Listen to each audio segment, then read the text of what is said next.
Harper Audio presents the Berenstain Bears Holiday Audio Collection, featuring The Berenstain Bears Save Christmas. The Berenstain Bears Meet Santa Bear. The Berenstain Bears Thanksgiving. The Berenstain Bears and the Prize Pumpkin. The Berenstain Bears Comic Valentine. Performed by Stan and Jan Berenstain.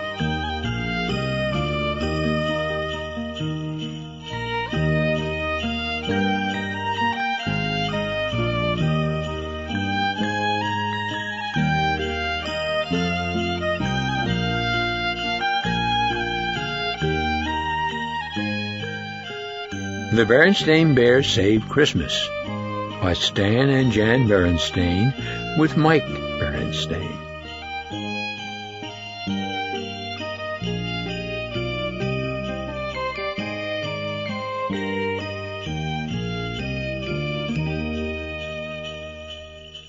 "'Twas the month before Christmas, and all round the mall the pre-Christmas traffic had slowed to a crawl.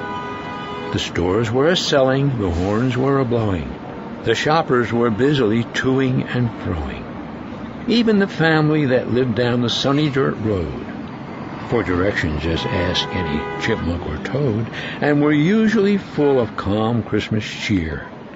They too were going Christmas crazy this year. Mama Bear missed how it all used to be, when all Christmas needed was a small Christmas tree. Christmas time once was a time just for caring, a time for all families to be giving and sharing. But now it seemed Christmas no longer meant love. Now it seemed Christmas meant let's push and shove.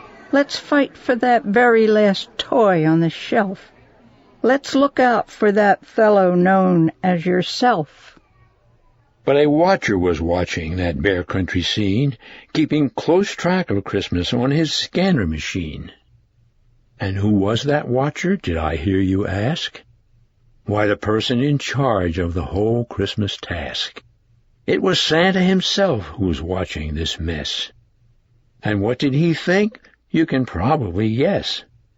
What was happening to Christmas, grown swollen and huge, was turning old Santa right into a Scrooge.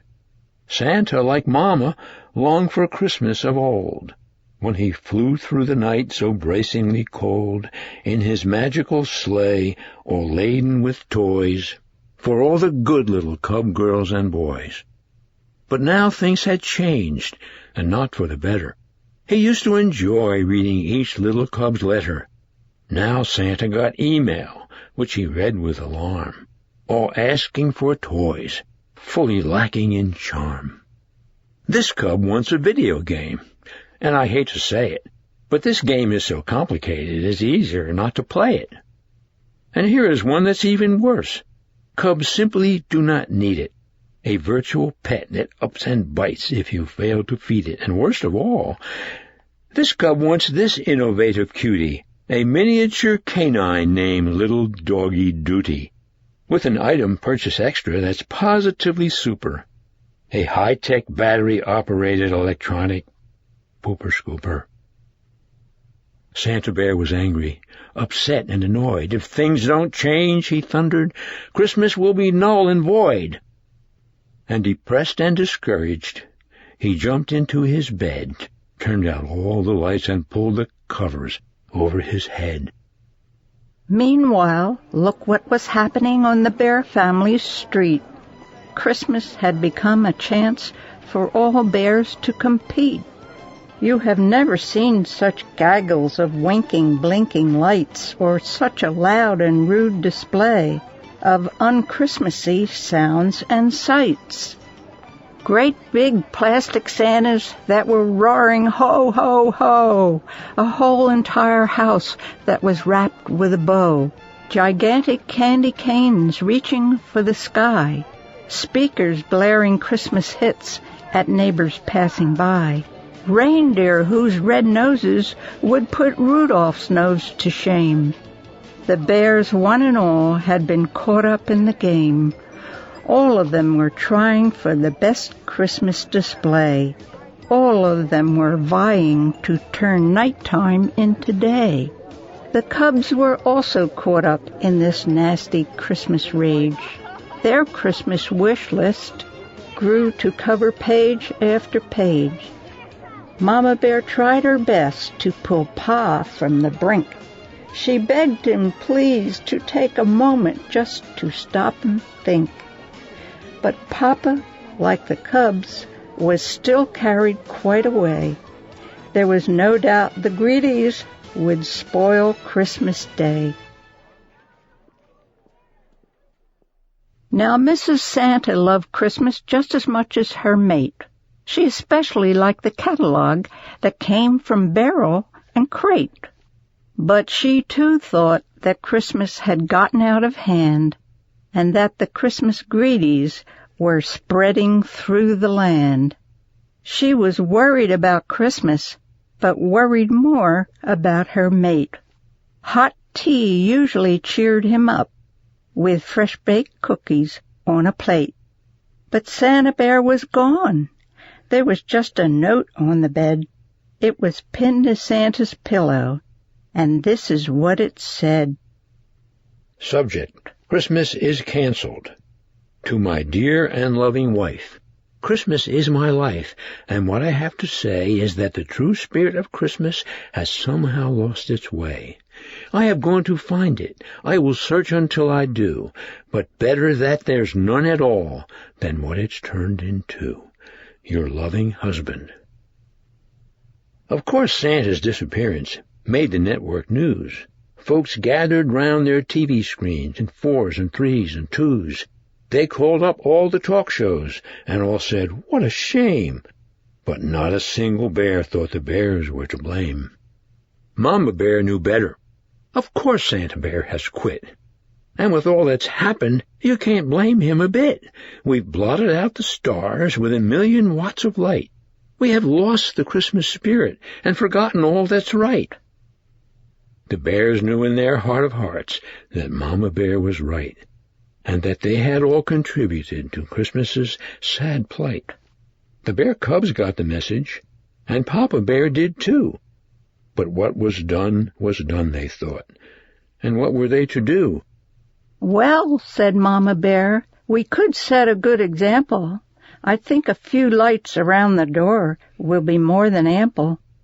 So Papa and the cubs saw the error of their ways, and working very quickly, they took down the huge displays. But Santa was still missing when all was said and done, and the chance of saving Christmas seemed clearly slim to none. But Santa had a plan, and he was really still about. And with the fate of Christmas still very much in doubt, he went among the bears very carefully disguised, and traveling without his sleigh he went unrecognized. So in his tweedy cap and suit he traveled far and wide, and looking for the Christmas spirit he searched the countryside. He had to keep on searching, he could not give up hope. This place looked familiar. He had seen it on his scope. Santa looked up at the stars sparkling in the sky. No longer did the lights below outshine the lights on high. Well, that's a start, thought Santa with a hopeful smile. Maybe my long, lonely search will finally prove worthwhile. But Santa needed more than just soft lights around the door. He needed the true spirit of Christmas back in place once more. Santa still worried about Christmas and its fate. And then he checked his watch, which showed the time, the day, the date. And with alarm he cried out loud, "Good grief, it's Christmas Eve! Was there still time enough for Christmas's reprieve?" Santa knew full well that it was about to snow. He could always feel it coming in his left big toe. But suddenly it was snowing with all of nature's might. It whipped and whirled and swirled. It whited out the night. It crystallized the air. It filled the very skies. It was as if the air were filled with icy fireflies. Then, at that very moment, through the whirling, swirling snow, far off in the distance he saw a gentle glow. Despite the cold and blowing snow, he could clearly see that the light he saw before him came from the bear's big tree. The very same bear family he had seen upon his scope. The very same bear family who had made him give up hope. Just then the door opened, and there was Papa Bear, coming out into the cold from his warm and cozy lair. Out he came so bravely through the deep and drifting snow, even though the wind chill was 86 below. Papa had a cup of birdseed and a tiny holly wreath, and he pressed forward further into the blizzard's icy teeth. Papa had come out to feed a tiny bird, no bigger than a mouse, a tiny hungry bird in a tiny cold birdhouse. Papa hung the wreath and placed the cup under the eaves, safe beneath the shelter of snow-laden leaves. Santa said to Papa, "What a nice thing to do." "Not at all," said Papa. "Little birdie's got to eat on Christmas, too." "But if you don't mind my asking, who the heck are you?" Yule's the name," said Santa. "Just a stranger passing through." "Well, whoever you are," said Papa, "'tain't fit out for bear or beast. Come in and get warm. I can't offer you a feast, but Mama's Christmas cocoa is the best warmer-upper, and we would be so tickled if you would stay for supper." So Santa Bear and Papa Bear came in from the cold, and then Santa saw Christmas as it was in days of old. There was a fresh-cut tree, paper stars on the window panes, and all around the room were homemade paper chains. Santa's search had ended, and his spirit was more than buoyed. Santa Bear was more than pleased. He was overjoyed. The bears had refound Christmas in the goodness of their hearts, celebrating with their love and homemade crafts and arts. They had found the Christmas spirit, which, though old, is always new. And the cubs had just finished their latest letter to you-know-who. Would their guest like to read it? Why, don't mind if I do. Santa Quick put on his specs and read the cub's brief note. As he read it, he got quite a lump inside his throat. The letter did not ask for every greedy Christmas whim. It left the matter of gifts for them completely up to him. It requested gifts for others: a toy mouse for Miss McGriss's cat, a plant for Miss McGriss herself, for Mail Bear Bill a hat, something nice for Grizzly Gus, who had had a fall. As gifts for themselves, again, that was Santa's call. A great big smile spread slowly across old Santa's face. Yes, the true Christmas spirit was alive in this warm place. After supper, Pa looked out and said, "The snow has slowed." So they left the bear's house and went down a snowy road. It was a lovely cold night, with the snow still gently falling, as the bear family and their guest went a Christmas calling. They exchanged small gifts among themselves, and warm homemade dishes, and happy and heartwarming Merry Christmas wishes. There was soft Christmas starlight to guide them on their way, and they sang this song as they went jingling along in their horse-drawn sleigh. The soft lights of Christmas sparkle and glow. They cast lovely light on the new fallen snow. They remind and oblige us to be of good cheer. They fill us with feelings for those we hold dear.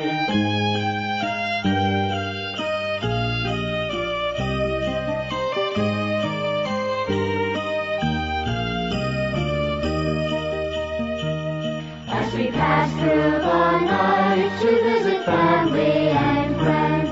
The lights beckon us on to where the road bends, to ever new vistas of grace and delight. They lighten our hearts as they pass in the night. The soft lights of Christmas send a message of love, paying homage on earth to the starlight above. Thanks for the lift. Now I must leave, said old Santa Bear. Here's where you can let me off. I'm staying over there. And with a wink and a twinkle, he bid them all goodbye. And then he was off like magic through the Christmas Eve sky. I have searched for Christmas, he cried, and found the spirit true. Now, if you'll excuse me, I have work to do.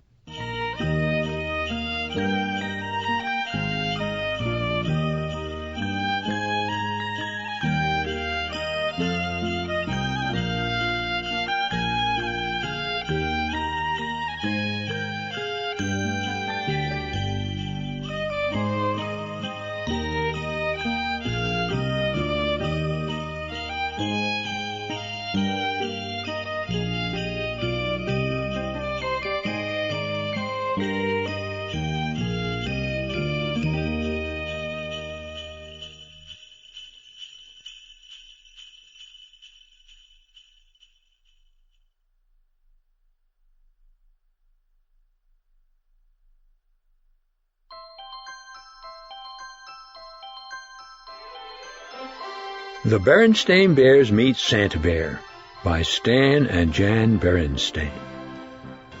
Special music's in the air, and Santa's at the mall. What do the little bears make of it all? It was just 2 days after Thanksgiving, and the sights and sounds of Christmas could be seen and heard all over Bear Country.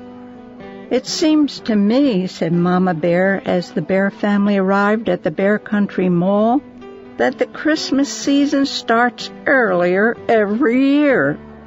Yes, isn't it great, said Papa Bear, admiring the mall decorations. I'm not so sure, sighed Mama. I'm concerned about Brother and Sister Bear. Too much excitement isn't good for cubs. No need to be concerned, said Papa. Brother and sister are good little cubs. I'm sure they will be calm and sensible about the whole thing.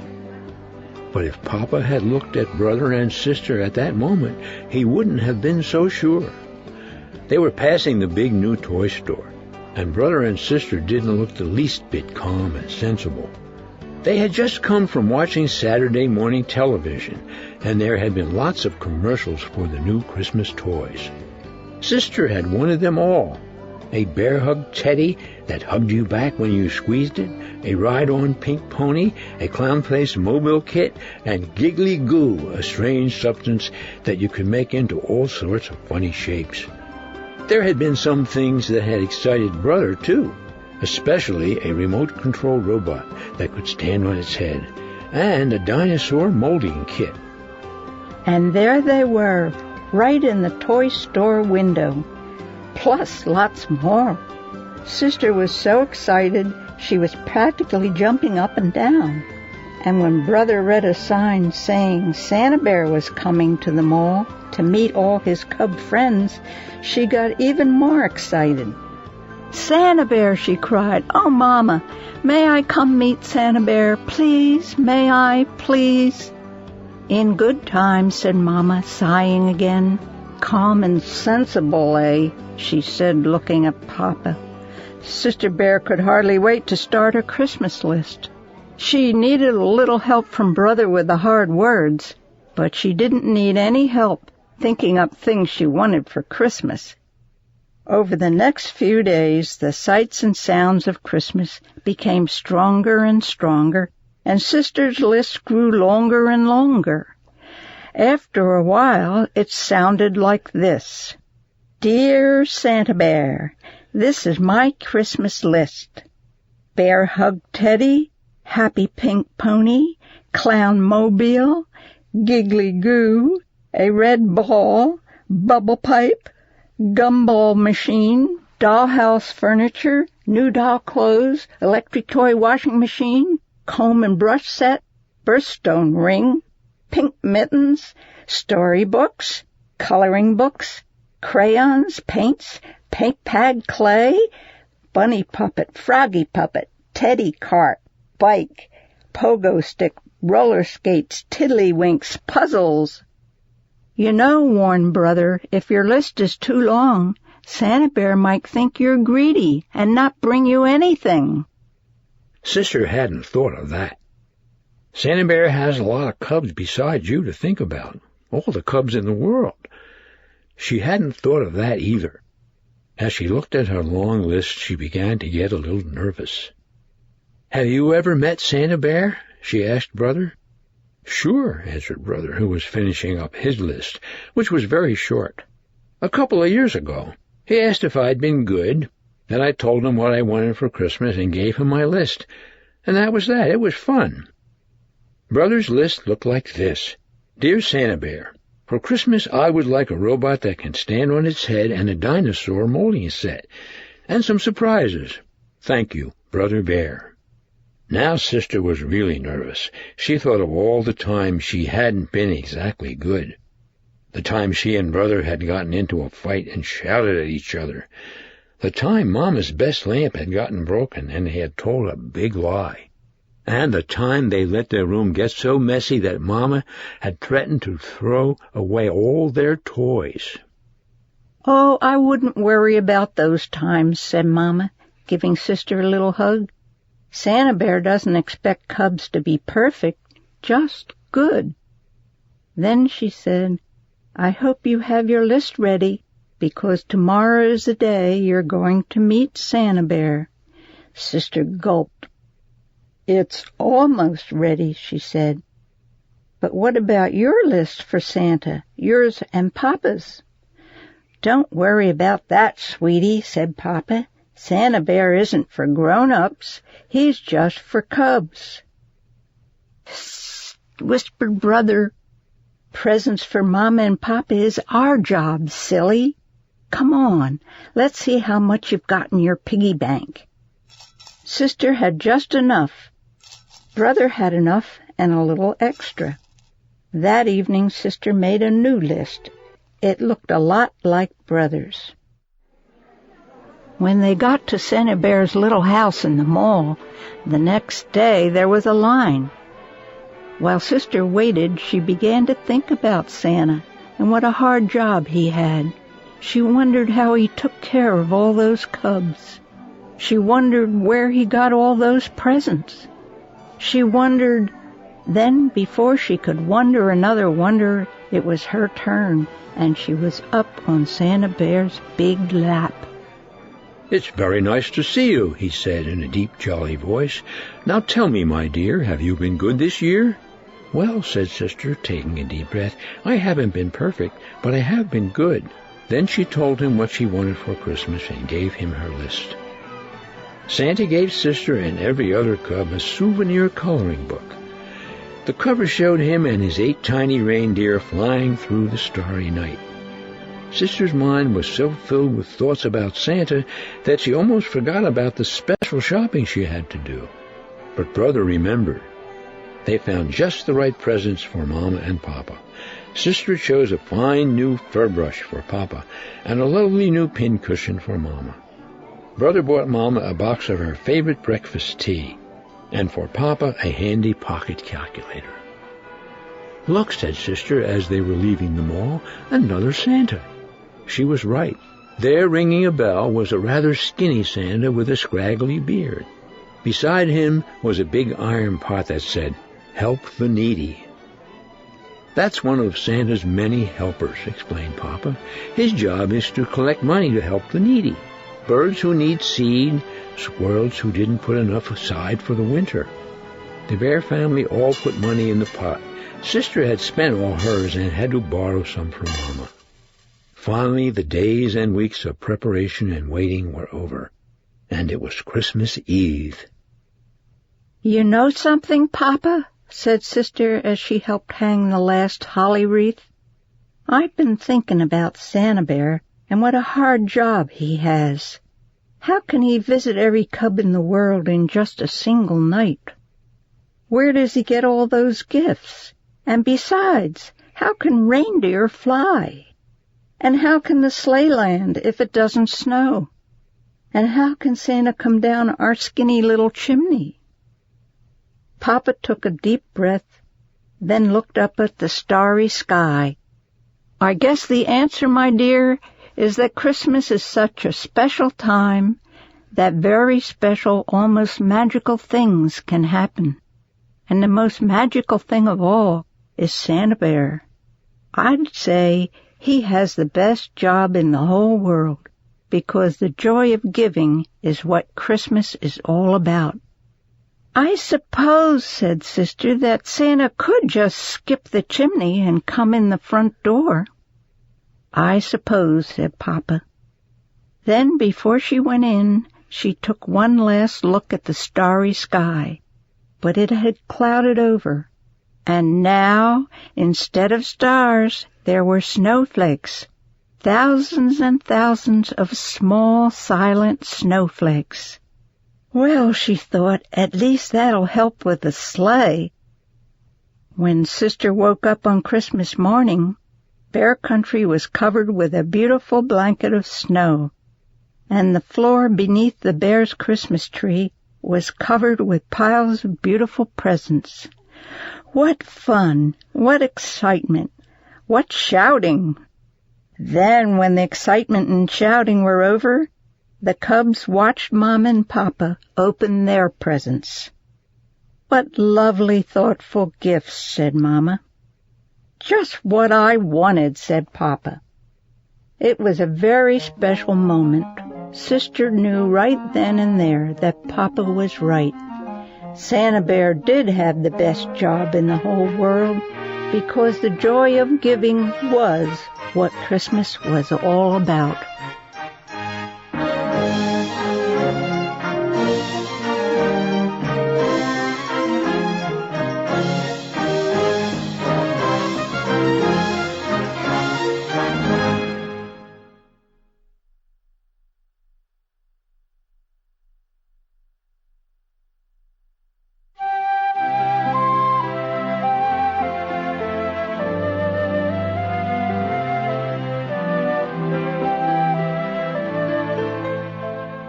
The Berenstain Bears Thanksgiving by Stan and Jan Berenstain.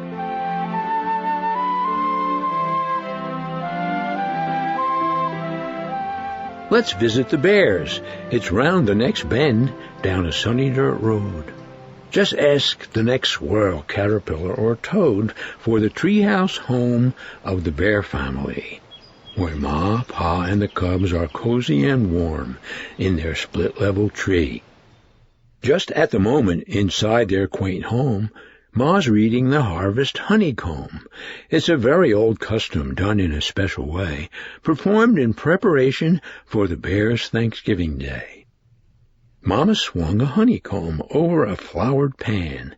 Then she asked the drippings to show her a future plan. Honeycomb drip. What lies ahead? A handsome stranger? Money? A trip? Grizzly growl, grizzly grum, warn us of any danger to come. Then Mama blew hard. Loose flour flew. Who caught the flower? Papa, that's who. But Mama and Papa both had turned white. Pa from the flour, Mama from the fright. The sign in the pan, stuck to the honey, was no handsome stranger, no trip, no money, but a bone-chilling warning of danger ahead, the frightening footprint of a giant's great tread. "Big Paw," breathed Mama. "Good grief, and alas, the Thanksgiving legend is coming to pass." "Legend?" asked Sister. "What legend is that?" "It says, when the bears of Bear Country grow greedy and fat, and fail to share nature's great bounty, that monster of monsters, Big Paw, will come and gobble up Bear Country county by county." "Nonsense," mocked Papa. "Nonsense and stuff. Nonsensical piffle. Pure Bear Country guff." But Papa couldn't have been more wrong. The Thanksgiving legend was coming on strong. For not more than 10 or 12 miles away, at that very moment of that very day, in the dark, murky forest, the ground was shaking. From crane-fly to croc, swamp creatures were quaking. Something was coming. The creatures were frantic, something enormous, something gigantic. It was Big Paw, of course. He was bigger by far than Paul Bunyan's horse, with shoulders like boulders, ditto his knees, with paws as big as dumpsters and arms thick as trees. Out of the forest he came and he went, each footfall leaving a monster-sized dent. But Papa just scoffed and puffed out his chest. "Just forget about monsters and all of the rest. Because, my dears, I beg to suggest, when it comes to holidays, your Papa knows best. I'm a bear for holidays. I like 'em all, whether in winter, spring, summer, or fall. And your Pa has perfect holiday habits. On Easter, I always make way for rabbits and say a small poem for spring and rebirth. On Earth Day, of course, I cherish the earth. On Christmas Day, I think of others, fathers, mothers, sisters, brothers. On Arbor Day, I talk to the trees. Hello, tree. But Thanksgiving's the best holiday, if you please. The one that for me is really the winner. Why? Thanksgiving dinner. Yes, it was almost time for the Bears' Thanksgiving, the day they gave thanks for their standard of living. And what a standard it was! From hollow to hill, from glenlock to glade, the Bears of Bear Country had it made. Except for the legend that said if the Bears of Bear Country were selfish and greedy, and insufficiently kind to the needy, giving them no more than a tail or a wing, then Big Paw would come and do his thing. But still, Papa couldn't help thinking of his favorite dinner. "We'll have pickles and olives, marshmallow yams, 2 kinds of pie, jellies and jams, 7-grain bread, turkey, of course, and also radishes, both red and horse, corn on the cob, dripping with butter, so yummily yummy, so utterly utter." So as you can see, in Papa Bear's case, all Thanksgiving meant was feeding his face. Then Papa added, "And I almost forgot, no ifs, ands, or buts, my favorite treat." "We know," said the cubs, "mixed nuts." So they went to a place that only they knew, the mixed nut forest, where the mixed nut trees grew. As the cubs picked almonds and walnuts, pistachios too, which Papa Bear claimed as his Thanksgiving due, the entire forest started to lurch. The cubs fell like stones from their top lofty perch, but they landed not with a bone-jarring bump. They landed instead with a comfortable whump. For you see, the cubs had been caught in mid-air in the dumpster-sized paw of a monster-sized bear. It was Big Paw, of course. The monster had come. Talk about scared. The normally talkative cubs were struck dumb. Suffice it to say, something surprising happened that day. With a bit of a smile and nary a sound, he gently placed them down on the ground. What a shock! What a surprise! For despite his manner and imposing size, Big Paw was nice, gentle and shy, a friendly, helpful sort of a guy. Those cubs knew what they had to do, tell that only part of the legend was true. Though he was powerful, fearsome, and tall, the monster called Big Paw was no monster at all. It was important news, so off they hurried, leaving Big Paw looking a little worried. Little cubs, you forgot your mixed nuts." This certainly was true. No ifs, ands, or buts. When the cubs told Papa their big paw tale, his eyes opened wide, his face grew pale. Pa didn't hear the positive part. All he heard was Big Paw. The name struck terror in Papa Bear's heart. "Just hold on," said Mama. "Whether or not the legend is true, we must welcome the stranger. It's the right thing to do." But ignoring the news that Big Paw was nice, and paying no heed to Mama's advice, Papa Bear called up the Bear National Guard. They would deal with the stranger. They would deal with him hard. Meanwhile, Big Paw had climbed to a high mountain ledge. He stretched and he yawned as he looked over the edge. As Big Paw's yawns rolled into the valley through a mountain pass known as Echo Alley, they grew from a rumble to an enormous roar and confirmed the bear's fears about the Thanksgiving monster of legend and lore. Alas, Mama's protest fell on deaf ears. The bears of Bear Country gave in to their fears. Mama's advice notwithstanding, they put the cart of fear before the horse of understanding. "To arms!" cried Papa. "There's no time to fuss. We've got to get him before he gets us." Swords were unsheathed, bugles were blown. They were no longer bears with minds of their own. They were no longer Jack and Jill, Betty and Bob. The bears had become a dangerous mob. With the false courage of numbers to the mountain they went, with an arsenal of weapons and deadly intent. While up on the mountain, the cause of the flap was settling down for a bit of a nap, when he heard a strange sound. It was still far away and not very loud. Of course, what it was the roar of a crowd. Now Big Paw was certainly no mental wizard, but he was getting a feeling deep down in his gizzard that trouble was coming. So he scratched his head and started his fuzzy old noodle humming, and using his powerful arms and shoulders, he built a tower of boulders. If those bears were to charge up out of the valley, they'd be just like pins in a bowling alley. But those bears kept on coming, faster and faster. There was simply no way to avoid disaster. But then, at the very last instant before the rocks fell, there came through the din a cub's high-pitched yell. "Wait!" It was Sister. "Wait!" Sister cried. The rock tower teetered. It started to slide. Brother and sister, small and defiant, had positioned themselves in defense of the giant. But brother and sister were in terrible danger, and there was no one to help them except for the stranger.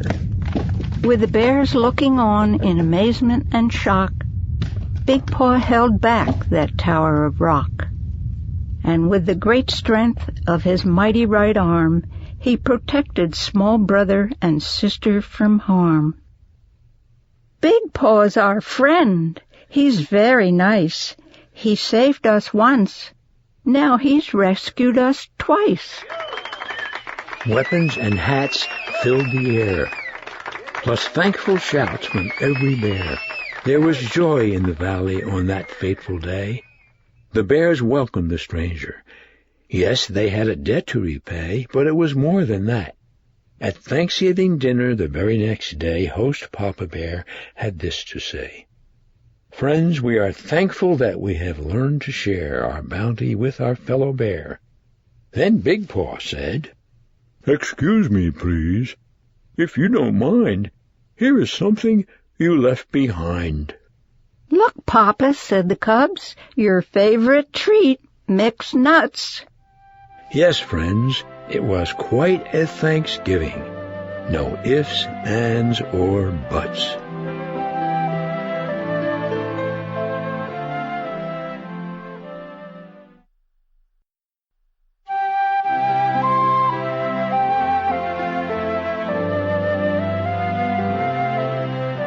The Berenstain Bears and the Prize Pumpkin by Stan and Jan Berenstain.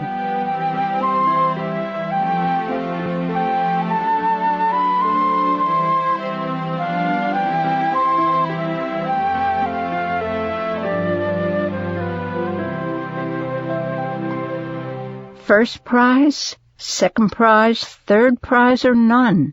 At Thanksgiving time, more than a contest is won. Pumpkins are just like everything else in nature, said Papa Bear as he and the cubs finished weeding the pumpkin patch. No two of them are exactly alike. That's for sure, agreed Brother. Look at that funny flat one and that lumpy one over there. Then there was the giant, which is what Papa had named one that just seemed to be getting bigger and bigger. Why is it that no two things are exactly alike? Asked Sister Bear. It's just the way nature is, answered Papa.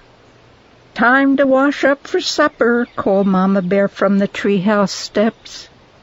What about Queenie McBear's twin brothers? Asked Sister. They certainly look a lot alike, said Papa. But I've noticed that Mrs. McBear can tell them apart quite easily. In you go, said Mama, shooing her family into the house. But Sister didn't go right in. She stood on the stoop for a moment and looked out over Bear Country. It was well into fall, so the days were getting shorter. Halloween had come and gone. Pretty soon the bears would start thinking about Christmas. But right now Bear Country was aglow in the setting sun.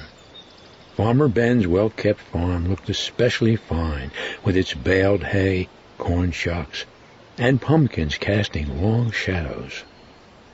I guess nature's pretty amazing, Sister said as she looked out over the beautiful scene. It's the most amazing thing there is, said Mama. Come on now, in you go. Farmer Ben's farm sure looks beautiful in the setting sun, said Sister, as the family sat down to supper. Humph, said Papa grumpily. Farmer Ben's not such a much. Not such a much, said Mama. Why, Ben is the finest farmer in Bear Country. And besides, he's one of your best friends. That may be so, said Papa, but earlier today he came by and said, Nice little pumpkin patch you got there, Papa. What he said is true, said Mama, especially compared to his fields and fields of pumpkins. That may be so too, grumped Papa, but I didn't like the way he said it. He sort of chuckled. My patch may be small, but the giant is big. It may be the biggest and best pumpkin in all Bear Country. What do you think about that? I think you're being oversensitive, said Mama. Come, let's clear the table so the cubs can do their homework. Brother and Sister sighed as they spread their books out on the table. So boring. What's that about? Asked Papa. Oh, I was just thinking, said Brother. With Halloween over and Christmas almost 2 months away, there's nothing to look forward to. That's right, added Sister. Nothing except lots of homework. Oh, is that so? Protested Mama Bear. It just so happens that there's something very important to look forward to, a very special holiday called Thanksgiving. That's when we give thanks for all the wonderful... Your mom is absolutely right, interrupted Papa. He pointed to a notice in the evening paper. It said, Don't forget this year's Thanksgiving festival. Entry blanks for the big pumpkin contest available at City Hall. Thanksgiving's a very important holiday, especially this year, because we're going to enter the giant in the pumpkin contest and beat the pants off Farmer Ben. But Papa, he's a professional, said Brother. He's won the contest 10 years in a row. All the more reason to teach him a lesson. Come on, let's go out and check up on the next heavyweight pumpkin champion of Bear Country, he said. Now it was Mama's turn to sigh. Thanksgiving was about giving thanks, not about beating the pants off Farmer Ben. Isn't it a beauty? Papa said after they admired the giant. Across the road they could see a field of Ben's pumpkins. There were lots and lots of fine ones, but none that measured up to the giant. "There's homework to be done," called Mama Bear from the house. As they left, the cubs asked Papa, "Aren't you coming in?" "Nope," he said. "I'm going to stay out here a little while and watch the giant grow." And grow it did. It grew bigger, rounder, and oranger every day. When Papa and the cubs went to City Hall to get an entry blank for the contest, they saw the place where the winning pumpkin would go on display. "We can't lose," said Papa. In their mind's eye, they could see their pumpkin in the place of honor. Mama tried to remind them what Thanksgiving was really about, but every time she did, Papa would interrupt. "You'll have to excuse me, my dear," he'd say. "It's time to water the giant." He not only watered it on a regular schedule and gave it special plant food, he also covered it with a blanket at night and tucked it in against the cold. One afternoon, the cubs got off the school bus with something important to tell Papa, but they were stopped in their tracks by what they saw. He was talking to the giant. Mom explained that Papa had bought a book from the swindler Raffish Ralph about how to encourage your plants to grow by talking to them. "Well," said Brother, "I don't suppose it can do any harm." "It sure could harm his reputation," said Sister, "if anybody saw him talking to a pumpkin." Papa," Brother said, "a cub at school told me he went on a class trip to Ben's farm and saw some pretty big pumpkins, especially one really big one that Ben calls the monster." "We've got to get a look at it," said Papa. That evening, Papa and the cubs climbed through the fence into Farmer Ben's field. They saw some good-sized pumpkins, but none to match the giant. "Maybe it's behind the barn," whispered Papa. Suddenly a light shone on them, and they heard Ben shout, "Prowlers in the pumpkin field! Get me my pitchfork!"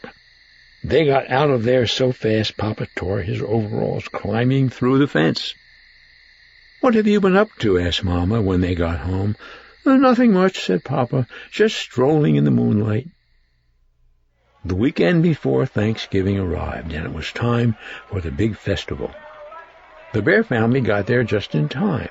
The pumpkin judging was about to begin. There were many fine pumpkins in the contest, but Papa was sure that none could measure up to the giant. Until he saw the monster. It was at least as big and round as orange as his pumpkin, and maybe, just maybe, a little bigger, rounder, and oranger.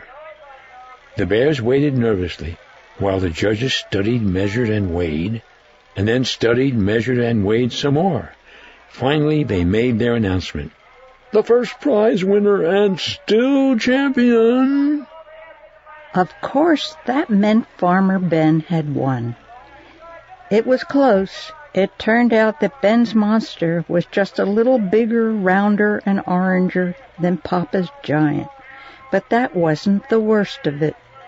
The giant didn't even come in second. A beautiful pumpkin grown by Ms. McGrizz won second prize. The giant came in third.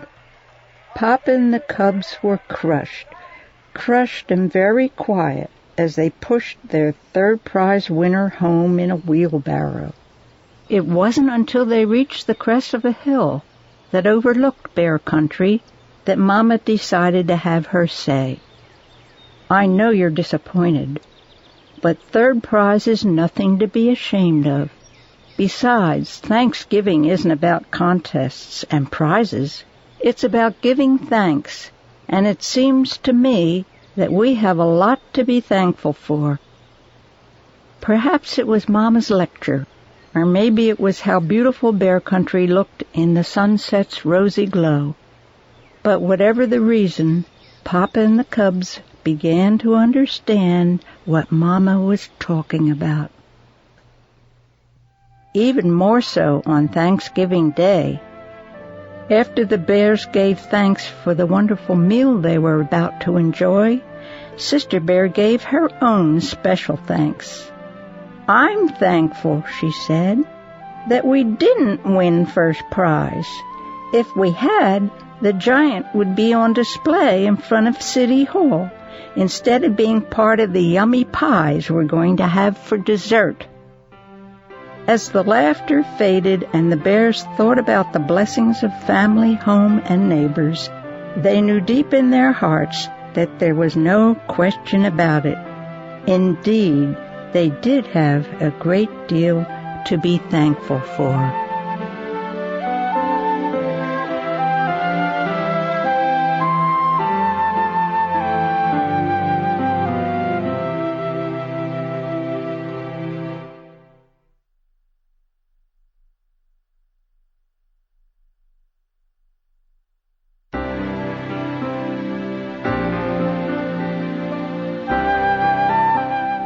The Berenstain Bears Comic Valentine by Stan and Jan Berenstain.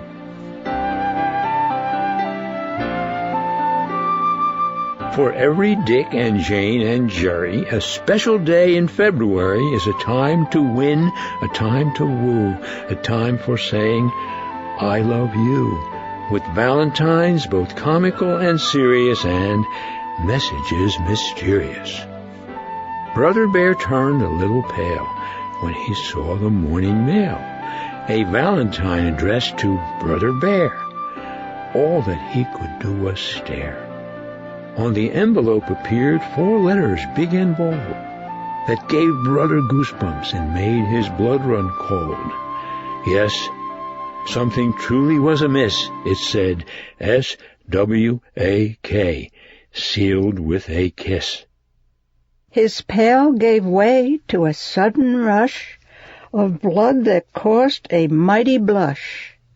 And what it said inside was worse. It had this lovey-dovey verse. "Oh, Brother Bear, will you be mine? From Honey Bear, your super secret Valentine." Honey Bear, he wondered, who can that be? Who could have sent this object to me? "A secret admirer," Brother Bear said, "is something I need like a hole in the head." Then he looked at the thing with its picture of Cupid shooting love's dart, saw that no one was looking, and placed the object next to his heart. "How's the ice?" asked Papa when Brother came in. "Is it okay, or is it too thin?" "The ice?" said Brother. "The hockey ice," said Papa. "The season's about to begin." "Oh, that ice," said Brother, distracted by the valentine. "Conditions for hockey are perfectly fine." Now it just so happened that later that day, Brother Bear's team, the Bear Country Cousins, was scheduled to play one of its regular season games against a nearby team, the Grizzlyville Flames. But he dressed for the game with something like dread as he thought of another game that lay ahead. For as he pulled his jersey over his woolies, he knew today's winning team would eventually meet those big-time, brutal Beartown bullies. When Brother came down all dressed for the game, Papa recalled his own hockey fame. "Just look at him," said Pa. "Takes after his dad. Reminds me of me when I was a lad. You should have seen me in my prime. I could skate like lightning and turn on a dime. My slap shot was famous. When it whizzed through the air, it was hold on to your helmet and goalie beware." He grabbed Brother's stick and hit the dog's dish that lay on the floor. It ricocheted wildly and flew out the door. "That was some shot," Papa said, Brother. Brother was impressed by Papa Bear's shot. Small Sister Bear, however, was not. "Enough of hockey," she said. "I've got slap shots and pucks coming out of my ears. It's all right for them, but it bores me to tears. Now, I don't object to hockey as such, but day after day, it does get to be a little bit much. There's more to life. Hopscotch, jacks, jumping rope double dutch, and Valentine's Day. Now there's an occasion that suits my style, a chance to do something a little worthwhile. A few hours later on that day, Star Forward Brother had a game to play. Sportcaster Joe, take it away. Sportscaster Joe here. As expected, Star Forward Brother Bear has dominated today's game. He drives down the ice. This check. He passes off, takes a return pass, shoots, and scores! The final score was 5-0, with high-scoring Brother the hockey hero. The cheers for the cousins were long and loud. They left the ice to the roar of the crowd. So there you have it, a stellar performance by Brother Bear and another victory for the Bear Country Cousins. This puts the Cousins in the big Valentine's game against the Beartown Bullies, a dubious privilege at best. There was a special cheer for Brother as well. The cheerleaders gave him a well-deserved yell. 2, 4, 6, 8, who do we appreciate? Brother, brother, no other. Brother, brother, no other. Yay! Then they addressed Brother in more personal terms. Oh, sigh, oh, my. Yuck, said Brother. When it comes to mush, I'd rather eat worms. Then, after the game, making the scene was that gorgeous creature, the lovely Charlene. When very good game, she sweetly said, Brother turned color from his toes to his head. Say, thought Brother, could she be Honey Bear? Could it possibly be? Could she be the one with a crush on me? Then a terrible thought crossed Brother Bear's mind. Suppose it turned out, suppose he should find that Honey Bear was a member of the cheerleading crew, possibly Pam, possibly Sue, or maybe even, gulp, Mary Lou. Meanwhile, back at the mailbox, the plot was thickening. The Valentine pace was rapidly quickening. Still another Valentine awaited Brother there. It first caught the eye of small Sister Bear. It was flowery and pink and smelled of perfume. It increased Brother's feeling of Valentine's doom. It was even mushier than the one before. As far as he was concerned, this thing called love was a terrible, awful, sickening bore. And as I said before, in no uncertain terms, when it comes to mush, I would rather eat worms. Down with mush, kissing and hugging and all that slush, snuggle-bugging, and I've no crush on any member of the opposite sex. Whatever that is, I say a hex on rubbing noses or holding hands or any sort of long-range plans. Down with mush, whispering and giggling and all that gush, wiggling and jiggling, and I say hush to any and every mention of that embarrassing, harassing thing called love. A little bit later, as the season progressed, Brother undertook a dangerous quest. He was scouting the bullies of Beartown fame that his team would play in the championship game. He knew just where to find them, in the fog of Bully's Creek, and hidden by the fog, he took a cautious peek. Said Brother Bear, this has to be the place. But there was no sign of bullies, not a single trace. And then they came, out of the mist, bunched together like a giant fist. There were slashing sticks, a flashing puck. There was no place to hide, no way to duck. Then, with Brother looking for a tree to climb, the bullies pulled up. They scratch-stopped on a dime. Their goalie mercifully decided to let Brother live. Why? because they had a demonstration to give. There was no question the bullies were powerful opposition. They were especially strong in the goalie position. That giant goalie in his fearsome mask was more than up to the goalie's task. Not a single shot got through. Brother slunk away. What to do? What to do? But as Brother weighed their chances in the upcoming game against the mighty bullies of Beartown fame, he forgot about the other Valentine's game, the one in which love is the name of the game. The third Valentine was a big red heart, covered all over with kisses and art. And at that very moment, with the honey bear mystery getting deeper and deeper, and the Valentine suspense getting steeper and steeper, who should ride by, right there and then, but the lovely Charlene, that Bear Country 10. Then with a friendly wave and a whispery hi, the lovely Charlene just biked on by. Brother's head was in a whirl. Could she be the mystery girl? Could she be the one? Could it really be? Could the lovely Charlene have a crush on me? Then Valentine's Day came, the day of the match for the championship. Bears had come from miles around. Why, even Big Paw made the trip. Brother was suiting up with the other lads, putting on his skates and pads, when that other game asserted itself in another envelope on his locker shelf. This Valentine read, "You shall know me very soon. I reveal myself this afternoon. Signed, Honey Bear."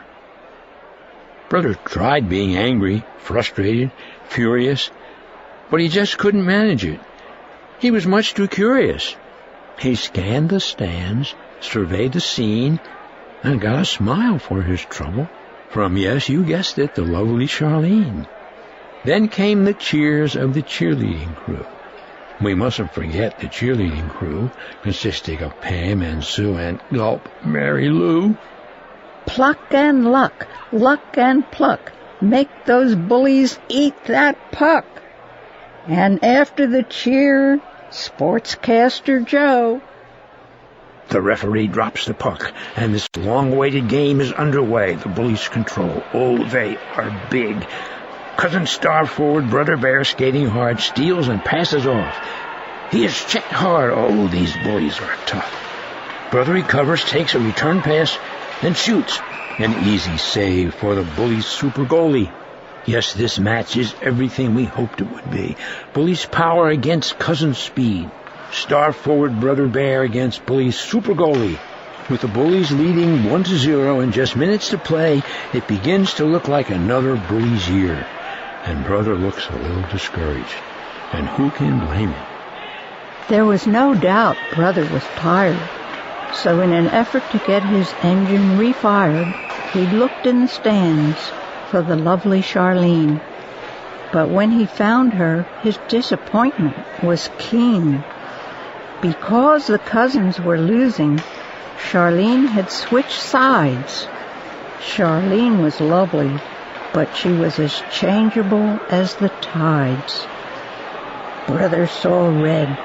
He reached for the puck, and whether by skill or pure dumb luck, he shot and scored. The crowd went wild. The score was now tied. The bullies were tough, but the cousins were working on anger and pride. A final face-off, a fight for the puck. Brother checked by a bully as big as a truck. A desperate shot, but it went wide. A slip on the ice, a pinwheeling slide. A reach for the puck, a terrific get, and somehow that puck slipped into the net. The cousins win! The cousins win! The cousins win! The cheers for the cousins were long and loud, but Brother continued to search the crowd for some signal, some sign of Honey Bear, his super secret Valentine. Then in a show of sportsmanship, The two teams lined up, shook hands, and celebrated the winner of the cup. As Brother reached for the last handshake, something happened to boggle the mind. The Bullies' great goalie, who had been sort of lingering behind, began to take off her mask and pads. That's right, her mask and pads. Brother was shocked, utterly stunned. The goalie who'd stopped all those shots he had gunned was a she. It said so right there on the extra-large T-shirt of Miss Honeybear. Brother was all but speechless. Honeybear, is you? Yes, indeedy, none other. I really admire the way you skate. Then the Bully super goalie said to star forward Brother, maybe we could practice with each other. I can practice my save, and you could practice your shot. Brother grinned from ear to ear, reached out his hand and said, why not? They became fast friends right then and there. Star forward Brother and Miss Honeybear.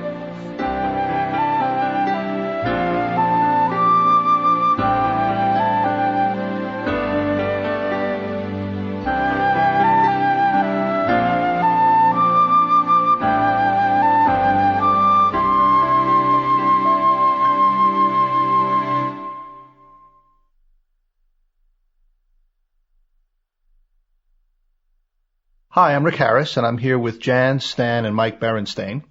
And I'd like to begin by asking Stan, how many books have you made? We have done about 230 books about the Berenstain Bears over a period of 40 years. We had done non-bear books before that, books about family life, funny books, books with cartoons, but 230 plus when it comes to the Bears. And we're doing more. We're not going to stop until they force us to. Jan, have you a favorite book? I usually say it's the one I'm working on now, because it's so much fun to keep drawing, and the drawing gets better and better, and that's why the one I'm working on now is my favorite. Stan, do you have a book you wished you had changed, written a different ending, drawn a different picture? We never look back and we have no regrets. Not really, no, because we go into them so thoroughly and look at all the alternatives, and we have editors, sitting on our shoulders.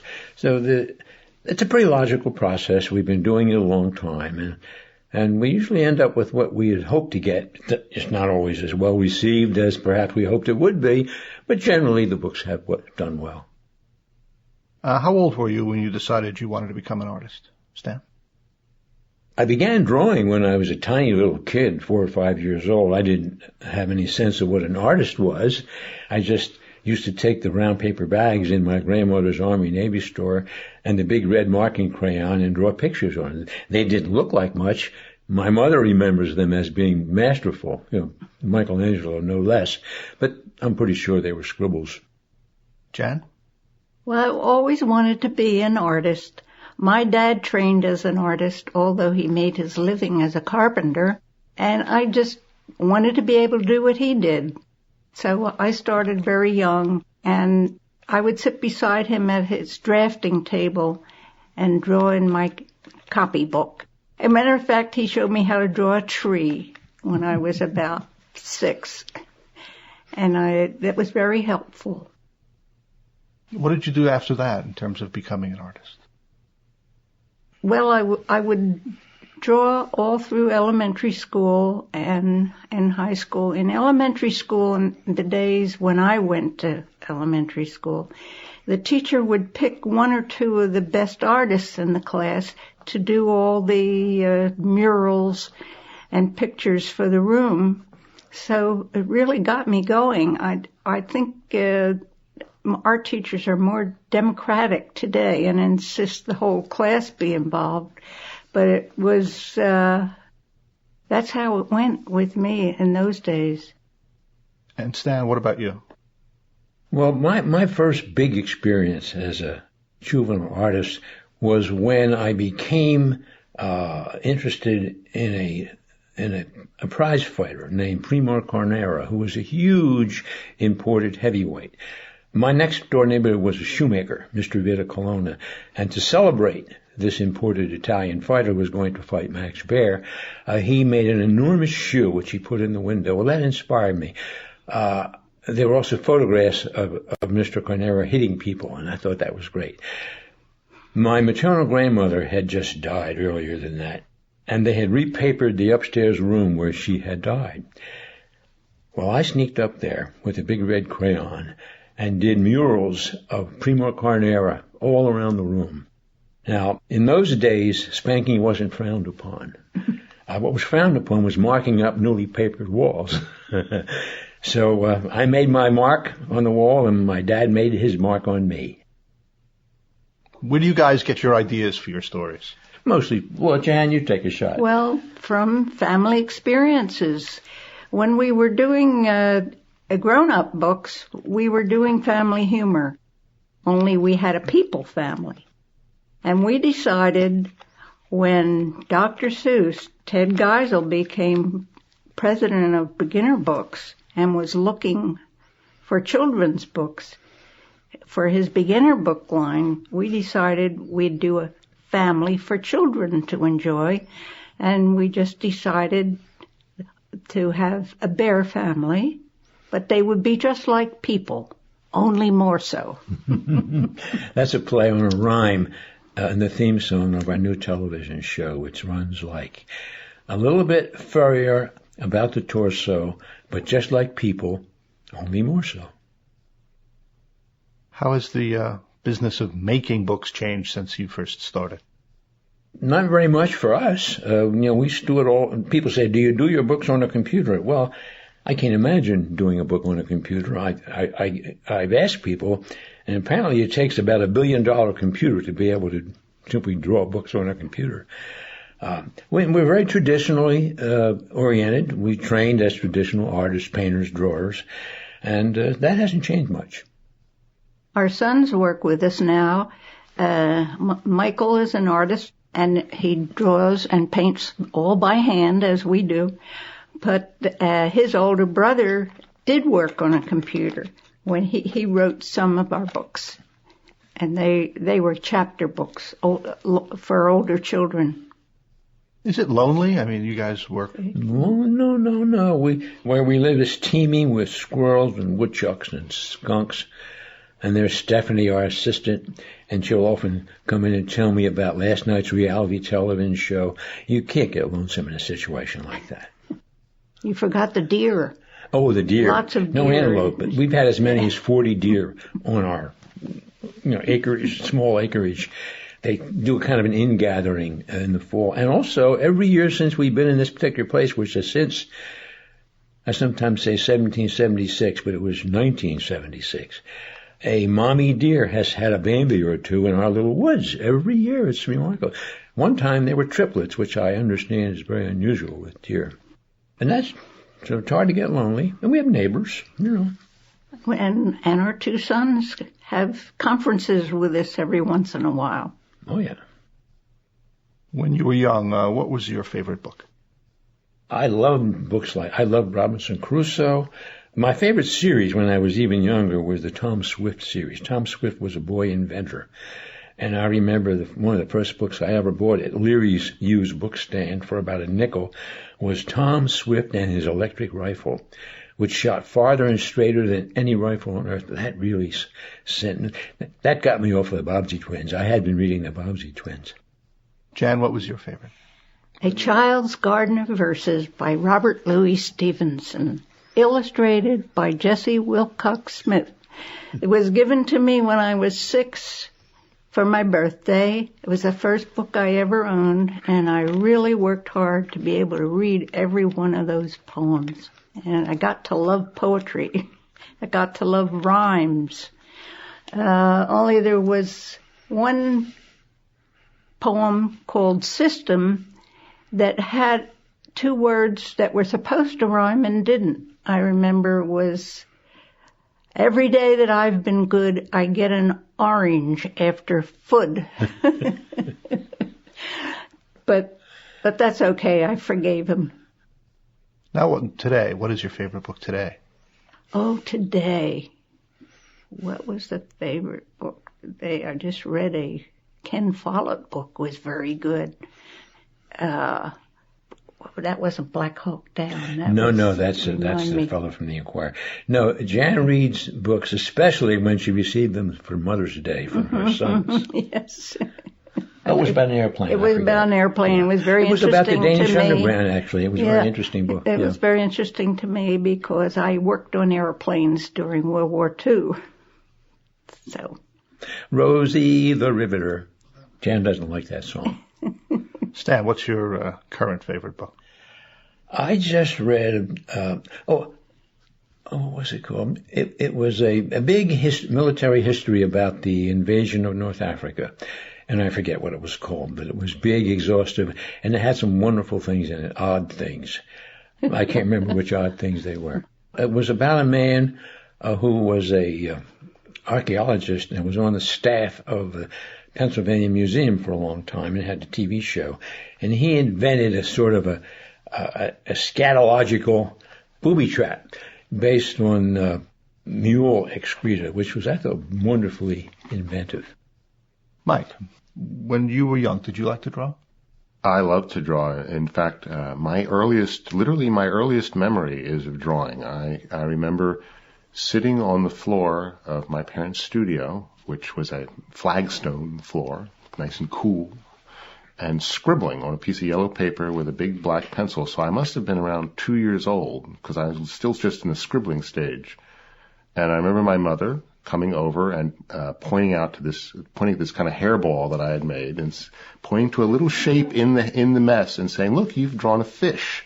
And it did look a little like a fish. And so that was my first drawing lesson. Did your parents give you a lot of advice about drawing? They did give me drawing lessons, not only about the scribbling, but later on when I was learning to draw. And now working with them, they will give me a lot of guidance about drawing the Berenstain Bears. In fact, my mother once pointed out several years ago to me that some drawings I had done of the bears, that the ears were too low. And I took the drawings and I was going to correct them, but when I looked at them, I realized that the ears didn't really look too low. They looked like where they had always been. So I got out a whole bunch of Berenstain Bear books going back over the years, and I thought I'd research where ears go. And they always had been in the same place, right where I put them. So I called her up and I said, "Look, Mom, it's fine with me if you want to make the ears higher, but they're the same place they've always been. What's going on?" And she says, "You're right. They were always too low." Your father